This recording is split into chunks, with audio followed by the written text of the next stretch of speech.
안녕하세요. 파산관제인 홍현필 변호사입니다. 예, 오늘은 파산 절차의 폐지, 특히 동시 폐지와 이시 폐지에 대해서 알아보겠습니다. 이거를 많이 궁금해합니다.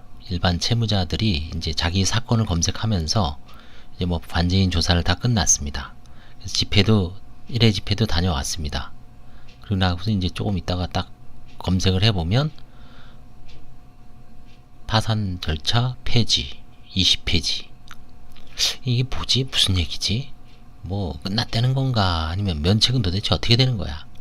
이렇게 많이 물어봅니다. 관제인 사무실에도 물어보고 대리인 사무실에도 뭐 엄청 물어볼 겁니다. 그래서 그 의미가 갖는 게 뭐 절대로 당황하실 필요가 없어요. 정확하게만 알고 계시면 아, 별거 아니구나. 별거 아닙니다. 한번 보겠습니다. 동시 폐지. 동시는 알죠? 동시에 같이. 파산재단으로 파산 절차 비용에도 충당하기 부족한 경우에는 파산 선고와 동시 파산 절차를 폐지하게 되는데, 선고하고 바로 폐지합니다. 이를 실무상 동시 폐지라고 합니다. 파산을 폐지하는 게, 파산 절차를 폐지하는 건 뭐냐면 환가할 만한 재산, 돈으로 바꿀 만한 재산이 아무것도 없는 겁니다. 이미 기록상 명백하게 나타나니까 이거를 뭐 조사를 해봐야 의미가 없고 뭐 환가하는 게 없어요. 그러면 파산 절차는 뭡니까? 파산 절차는 청산 절차입니다. 기본적으로 채무자의 재산을 돈으로 바꿔서 채권자들한테 나눠줘야 되는데, 채무자가 갖고 있는 재산이 다 면제재산 범위라든가 아니면 뭐 다 소액이에요. 자동차도 중고고 보험금도 뭐 한 235만원이야 150 빼고 85만원 나눠줍니까? 아니죠. 넘어갑니다. 그 다음에 뭐 임차보증금도 뭐 3,700이 있죠. 3,700 딱 지금 면제재산까지죠. 그 다음에 보험금, 뭐 예금도 뭐 한 200배니 없어요. 이런 경우에 판사가 판단을 해서 아, 이건 도저히 뭐 재산이 나올 건덕지가 없다 했을 때는 317조 제1항을 적용해서 파산 선고와 동시에 파산 절차를 폐지합니다. 이를 실무상 동시 폐지라고 합니다. 동시 폐지는 우리나라와 일본에만 있는 특유한 제도라고 합니다.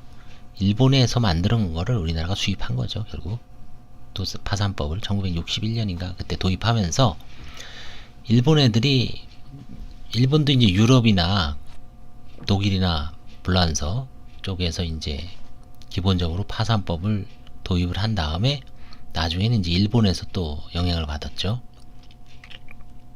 그래서 일본에만 있는 특유한 제도라고 하는데, 일본의 동경지방재판소는 통상 동시폐지 사건 외에 즉일면접제도를 운영하고 있는데, 즉일면접이란 대리인이 있고 동시폐지 신청을 한 사건에 대하여 신청 당일 또는 그 후 3일 이내에 재판관과 대리인이 면접하여 대리인이 조사에 문제가 없다고 인정되는 경우에는 면접 당일 즉시 파산 선고와 동시 폐지 결정을 하는 절차입니다. 이것에 의해서 대리인이 조사가 문제가 없다고 인정되는 사건에 대해서는 신청 후 신속하게 파산 선고 동시 폐지 결정이 내려진다고 합니다. 우리나라도 동시 폐지 결정을 한 적이 좀 있습니다. 근데 이제 지금은 가급적 지양을 합니다. 일본처럼 바로 파산 개시 결정이 되고 관제인이 투입돼서 즉일 면접이라든가 아니면 그 비슷한 즉시 면접이 이루어지지 않고, 판사가 파산 선고와 동시에, 판사가 파산 선고 전 2달 동안 기록을 갖고서 열심히 보시죠. 그리고 거기서 문제가 되는 사건을 좀 걸러내고 파산 선고를 하죠. 그래서 이제 파산 선고한 다음에 관제인이 개입하니까 우리나라는 이 나항 이시 폐지 절차가 이제 거의 90% 이상이 됩니다. 간혹 동시 폐지가 없다고는 할 수는 없지만 지금은 기초생활수급자, 기관사건, 서울금융복지재단에서 오는 사건도 원칙적으로 동시 폐지를 안 하죠. 이시 폐지를 합니다. 그래서 동시 폐지는 이제는 뭐 없어졌다고 얘기할 수는 없어요. 제가 판사가 아니기 때문에. 판사님들 중에서는 또 동시 폐지를 할 수도 있습니다. 간혹 공고란을 보면 동시 폐지가 나와요. 근데 요즘은 제가 안 살펴봐서 모르겠지만 동시 폐지가 없어졌다라고는 감히 말 못하지만 사실상 이시 폐지가 거의 한 90% 이상 될 겁니다. 이시 폐지는 뭐냐? 파산 선고 후 파산 절차를 진행하였으나 파산재단이 형성되지 않는 경우나 파산재단으로서 그 비용을 충당하기에 부족하다고 판단되면 파산 절차를 이제 더 이상 못하겠습니다 라고 없애겠습니다. 폐지가 저거잖아요. 폐지. 없애겠다. 그만두겠다는 얘기죠. 그만두겠습니다. 라고 이제 법원에 20폐지 신청을 합니다. 그러면 이제 그게 20폐지입니다. 자, 그러면 내 면책 사건은 어떻게 되나요? 면책 사건은 늘 강조하지만 파산 절차와 면책 절차는 지금 동시 진행되는 겁니다. 한 사건이 아닙니다. 파산 절차는 청산 절차고 면책 절차는 면책 심리입니다.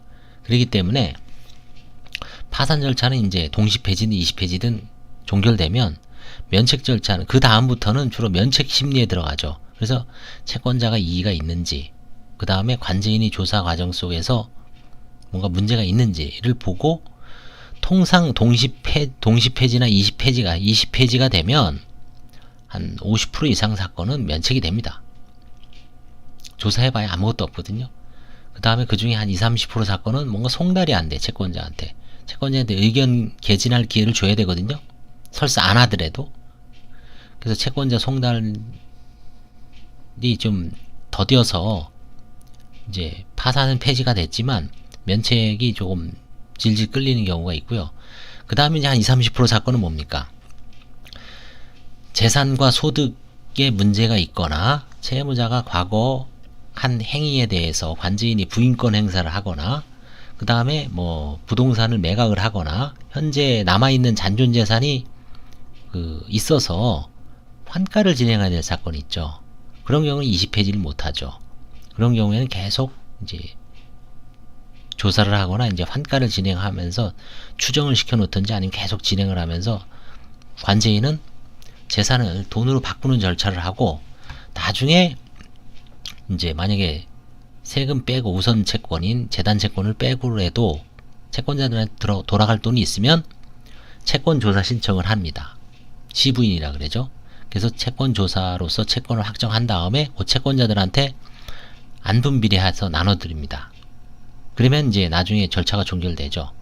그건 이제 파산 종결이라고 합니다. 파산 폐지라고 안 합니다. 그거는 채권자들한테 돈을 나눠줬기 때문에 파산 종결. 그리고 나서 이제 나중에 면책 되겠죠. 면책 결정. 그래서 이제 결론은 이제 20폐지에 대해서 얘기하겠습니다. 자기가 채무자들 이제 파산 신청을 하잖아요. 그럼 2달 정도 후에 파산 선고가 이루어집니다. 그리고 2달 정도, 2-3달 관제인이 조사를 합니다. 그래서 이제 한 5달 정도 되면 이제 윤곽이 드러나죠. 아, 이거는 이제 끝날 사건인지 아니면 이거는 계속 진행할 사건인지. 그때 이제 대개 한 60-70% 이상 되는 사건은 폐지가 됩니다. 20폐지가 됩니다. 자기 사건 검색란을 찍어보면 대법원 사이트에 들어가서 사건 검색을 해보십시오. 20폐지가 됐으면 일단은 한숨 돌린 겁니다. 아, 나는 그냥 절차 없이 좋은 거예요. 채무자 입장에선 20폐지는 훈장입니다. 더 이상 관제인이 아무리 눈을 씻고 봐도 재산이 없습니다. 그럼 폐지가 되면 좋죠. 아, 더 이상 나는 관제인한테 시달릴 이유가 없습니다. 그러면 이제 면책 절차만 나눠지는데, 면책 절차에서도 별 문제가 없으면 면책이 되죠. 그렇게 알고 계시면 됩니다. 그래서 20폐지 됐다 그래서 이거 어떻게 당황할 필요가 없습니다. 그래서 20폐지 의미는 잘 이거를 보시고 좀 잘 잡아보시기 바랍니다. 감사합니다.